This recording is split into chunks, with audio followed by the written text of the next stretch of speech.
மங்களகரமான பொருள்ல இருந்ததே ஆரம்பிக்கணும். ஓ, இது வேறயா? இவ்ளோ ஃபார்மாலிட்டிஸ் இருக்கா? ஆமா, ஒரு குடும்பத்துக்கு தேவையான எல்லாம் வாங்க போறோம். வீட்டுக்குள்ள வர பொருள் நிறைய வரணும்ல, அதுக்குதே. எழுதுங்க. மஞ்சள் பொடி 50 கிராம். மஞ்சள் பொடி 50 கிராம். ஓகே. இட்லி அரிசி 10 கிலோ, கோதுமை மாவு 3 கிலோ, சாப்பாட்டு அரிசி 15 கிலோ எழுதிக்கோங்க. ஆனந்தி, சாப்பாட்டு அரிசியெல்லாம் அம்மா 25 கிலோ எழுதுன மாதிரி ஞாபகம். நீ என்ன 15 கிலோ சொல்ற? கம்மியா இருக்காது? சரியா இருக்கும். ஏற்கனவே போன மாசம் வாங்கின அரிசியே மிச்சம் இருக்குது. கூட வாங்குறது நல்லதுதே. அதுக்காக அதிகமாலாம் வாங்கி ஒண்ணு வைக்க வேணாம். 15 கிலோ அரிசி போதும். சரி, ஓகே. அடுத்தது சொல்லு.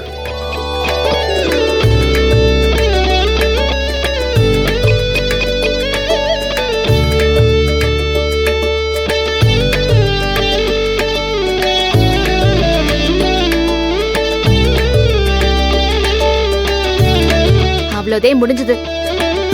நான் மறுபடியும் சொல்றேன், எல்லாம் இருக்குதான்னு பாத்துக்கோங்க. மஞ்சப்பொடி, அரிசி வகை, பருப்பு வகை, எண்ணெய், மசாலா பொடி, உப்பு, புளி, பூண்டு, மிளகா, வத்தல், வெல்லம், சர்க்கரை, காப்பி தூள், டீ தூள், குளிக்கிற சோப்பு, துணி துவைக்கிற சோப்பு, பாத்திரம் கழுவுற பவுடரு, பேஸ்ட். எல்லாம் எழுதிட்டியேன்னு நினைக்கிறேன். ஏன் அப்படி பாக்குறிய? பா, கம்ப்யூட்டர் மாதிரி மளிகை சாமான மைண்ட்லயே மெமரியில வச்சிருக்க. ஆமா ஆனந்தி, நீ உன் வீட்டுல இருந்த மாதிரி தான் நானும் இங்க இருக்கேன். நீயும் மளிகை சாமான் வாங்கி கொடுத்துருக்க, நானும் மளிகை சாமான் வாங்கி கொடுத்துருக்கேன். ஆனா நீ மட்டும் எப்படி இவ்வளவு பெர்ஃபெக்ட்டா லிஸ்ட்லாம் போடுற? எனக்கு ஏன் தெரியல? நான் அம்மா லிஸ்ட் போடும்போது கூட உட்கார்ந்து பாத்திருக்கேன். நீங்க லிஸ்ட் பேப்பரை வாங்கிட்டு கடைக்கு போய் வாங்கிட்டு மட்டும்தே வந்திருக்கீங்க. அதே இந்த மாசம் எழுதிட்டீங்கல்ல, அடுத்த மாசமும் இதே மாதிரி எழுதினீங்கன்னா உங்களுக்கு பழக்கமாயிடும். ஆமா ஆமா. ஆனா அடுத்த மாசம் இந்த மாதிரி லிஸ்ட் போட நான் உங்க கூட இருக்க மாட்டேங்க.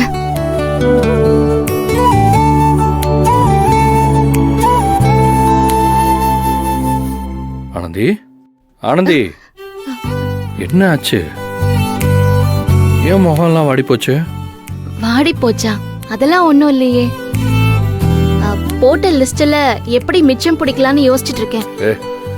இதுவே நீ இன்னும் பாதி தான் லிஸ்ட் கொடுத்துருக்க, இதுல வேற மிச்சம் பிடிக்க போறியா? ஆமா, இதுல மிச்சம் பிடிச்சு என்ன செய்ய போற? என்ன செய்ய போறேனா? சேர்த்து வைக்கணுங்க. மிச்சம் கிடைக்கிற பணத்துல ஒரு நகைச்சீட்டு போடலாம். அடுத்து யாழினி கல்யாணத்துக்கு ரெடியா நிக்கிறால. என்னது, யாழினிக்கு கல்யாணமா? அதுக்குள்ளயா? அவ சின்ன பொண்ணு. சரிதே, பெத்தவக கூட பிறந்தவக கண்டுக்கலாம். எப்பவுமே பொம்பளை பிள்ளைக சின்ன பிள்ளைகளாதான் தெரியுறாங்க. ஆனா யாழினி கல்யாண வயசுலதே இப்ப நிக்கிறா. அப்படிலாம் சொல்லாத ஆனந்தி. என்னதான் அவ கூட அப்பப்ப சண்டை போட்டாலும் அவ கல்யாணம் பண்ணி இன்னொரு வீட்டுக்கு போறான்னு நினைச்சாலே மனசு ஒரு மாதிரி போட்டு புரட்டி எடுக்குது. யாழினி இல்லாம இந்த வீட்டை நினைச்சு கூட பார்க்க முடியாது. என்னங்க செய்யறது? பொண்ணுங்கிறவ பூக்கறதுக்கு ஒரு இடம், காய்ச்சி கனியறதுக்கு இன்னொரு இடம்லாம் எழுதி விட்டான் தாண்டவன். சரி விடுங்க, பொம்பளைக கதைய பேசினா நேரமும் காலமும் பத்தாது.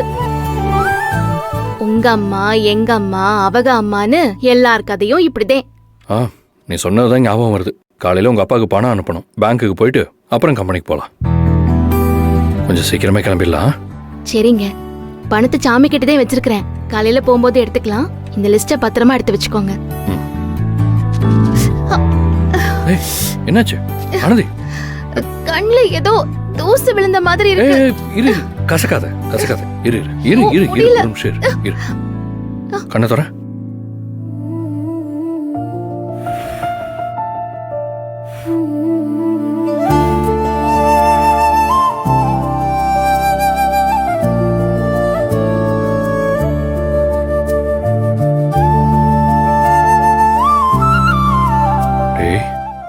ஓகேவா?